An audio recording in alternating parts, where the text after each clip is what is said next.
বাংলাদেশে ৭১ সালে স্বাধীনতার ঘোষণা এখান থেকেই হয়েছিল।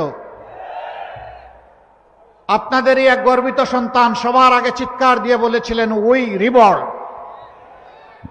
তিনি হচ্ছেন এলডিপির সম্মানিত সভাপতি ডক্টর কর্নেল অলি আহমদ বীর বিক্রম।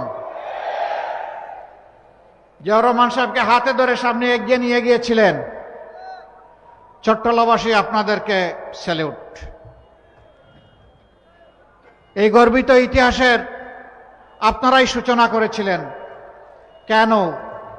তিনি আজকে আক্ষেপ করে বলেন, আমি লড়াই করেছি রণাঙ্গনে, আমি জাতীয়তাবাদী দল গঠনে আমি ছিলাম দ্বিতীয় ব্যক্তি জিয়াউর রহমান সাহেবের পরে। তিনি এখন বলেন আমি এখন বিএনপিতে নাই, আমি থাকতে পারি না, কারণ এটি জিয়াউর রহমান সাহেবের বিএনপি নয়। তিনি বলেন এটি বেগম জিয়ারও বিএনপি নয়। তিনি আরেকটি কথা বলেন, সেটা আমি বলতে চাই না, তার মুখ থেকে আপনারা শুনে নেবেন। সম্মানিত ভাইরা, আমরা তো সকলেই মজলুম ছিলাম টানা 15 বৎসর, আমরা আরেকটু বেশি।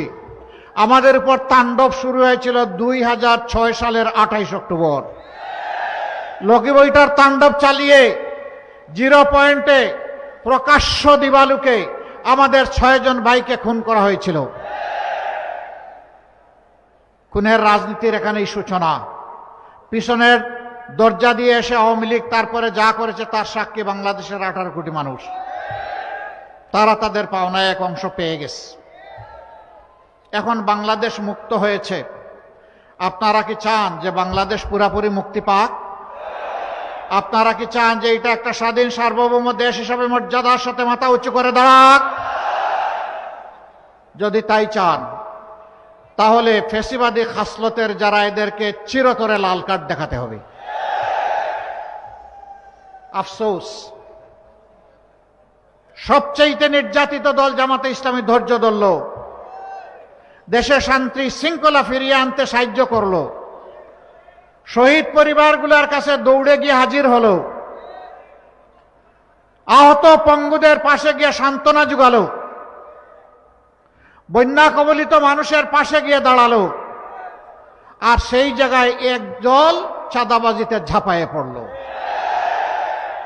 আমি পার্সোনালি তাদের এখানকার শীর্ষ নেতাদেরকে নিয়ে বসে হাতে ধরে বলেছি, দোহাই আল্লাহর, আমরা সবাই মজলুম ছিলাম, মেহেরবানি করে এখন জালেম হবেন না,